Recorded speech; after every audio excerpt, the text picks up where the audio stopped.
On Friday, July the 19th, businesses around the world were disrupted by a software glitch from cybersecurity firm Crowdstrike, illustrating the level of technological interconnectivity around the world and the elevated risk that comes with it. Arise Business Correspondent Rotus Oddiri sent in this report. This tweet from a cybersecurity analyst in Australia is calling it the greatest information technology disruption in human history.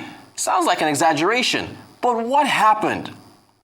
It was a software update. Can you believe that? A simple software update caused a global IT outage.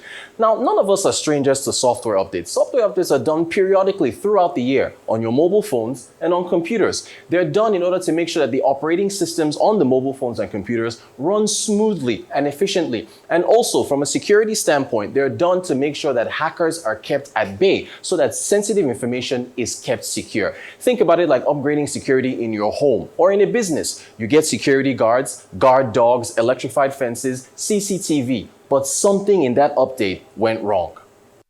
The company in question is Crowdstrike Holdings Incorporated, a cybersecurity firm headquartered in Austin, Texas in the United States. Crowdstrike is a big publicly traded company.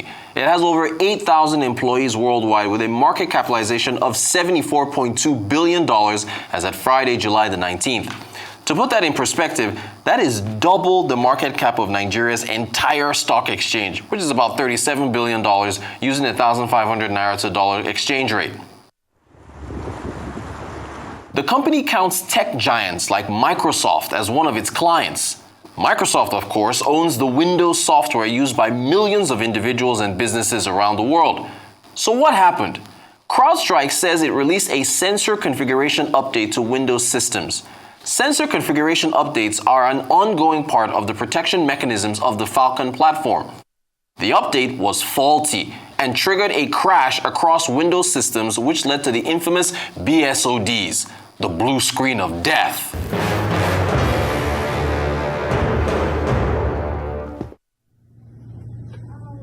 The blue screen was spread across the world.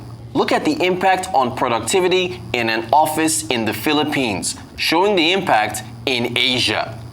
It wasn't just offices in the Philippines.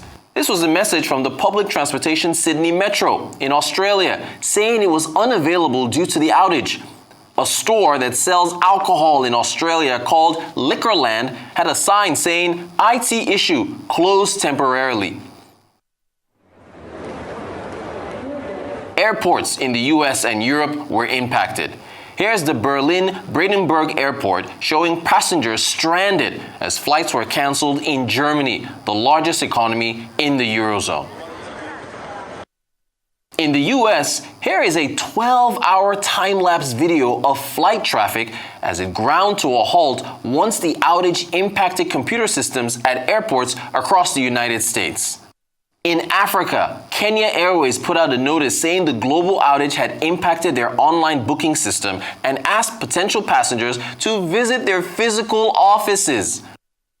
Broadcast networks were not spared. They were impacted as well. Sky News in the UK was hit, as well as South African broadcast network ENCA. Even sports! Manchester United postponed a ticket release scheduled for Friday until 10 a.m. on Monday, July the 22nd, due to their systems being impacted by the global outage. Banks, bakeries, the NHS in the UK, the Department of Homeland Security in the US, the London Stock Exchange, and even the National Aeronautics and Space Administration, NASA, were all impacted.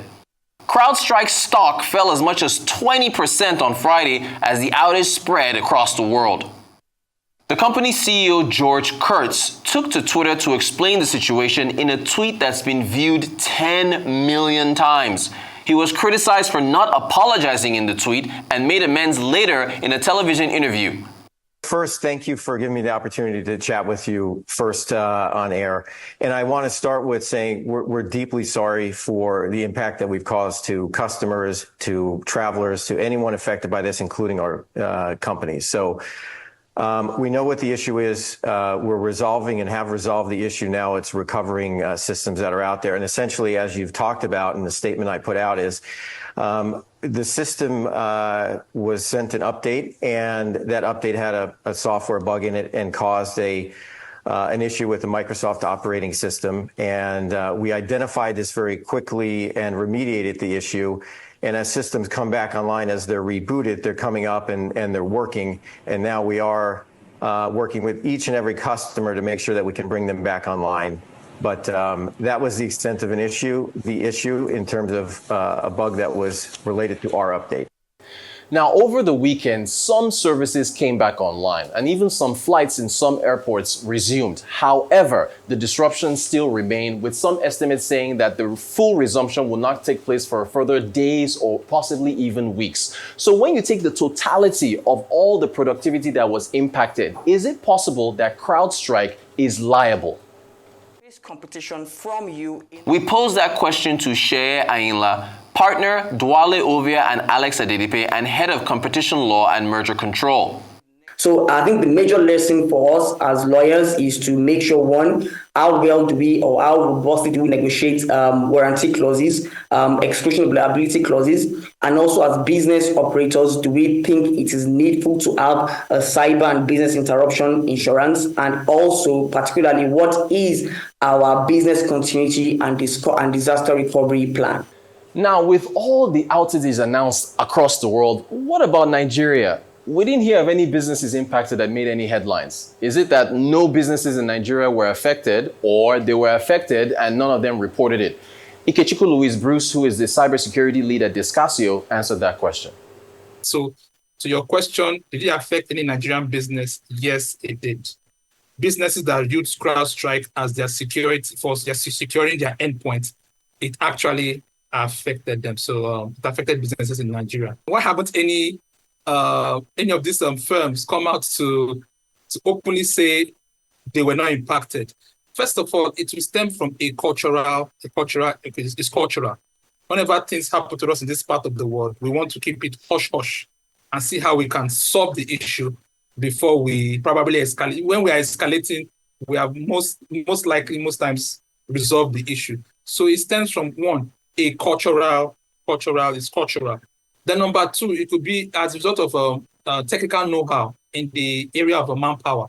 When things like this happen, like I give the instance of the customer, that the financial institution that I was consulting for, that this happens to, they have to reach out to me, and we spent about close to 8 hours in resolving it. So just a simple file that we're looking for, we got to it, we expunged it out of their workload and restarted their servers. So most times the manpower available is not there. So when things like this happens, firms in Nigeria, this part of the world, tend to see how can we, before we escalate, let's get the best people, the best manpower that can help us resolve these particular issues. This latest disruption is a reminder that as the world gets more technologically integrated, the risk of outages can only spread further. Risk mitigation in the tech space is once again under the microscope. For Arise News, Rotus Oddiri. Rotus Oddiri there. Well, what I think this is speaking to is the vulnerability of big tech, and the fear that when we get to that dystopian reality of the future that most people fear, the vulnerability of technology may be part of it. United Airlines yesterday had to cancel up to about 500 flights and had to refund, ticket fares. 8.3 million devices were affected all over the world. Well, CrowdStrike became a household name, but for the wrong reasons, for the very wrong reasons, and in a bad manner, just by trying to upgrade a particular software. Look at the disruption that was caused. So it has implications for their brand. And the stock market plummeted. The stock price went down, shaving off part of their valuation. But again, as I said, this is about vulnerability. Elon Musk, tweeted or wrote on X that, you will get their software out of all his computers. But it's just that even as we say artificial intelligence, technology, cybersecurity, there are vulnerabilities. And that's just what this demonstrated, in my view. think this makes the case that computers will not replace humans fully. Correct. It's not possible. I mean, the conversations around that, especially with regards to development with AI, but just to see that even computers, even technology has glitches, and those glitches can cost a lot of money and a lot of disruption at the end of the day. Okay, I mean, I was even shocked when Elon Musk said he was going to pull CrowdStrike off. The question is, yes, number one, there might be a valid reason because the thing is, didn't CrowdStrike do a lot of tests before they released that software? Because if the line of code there that was faulty, didn't they do a lot of tests? But secondly, the same Elon Musk that he's talking, have they not have global outages on Twitter a couple of times that we all see? So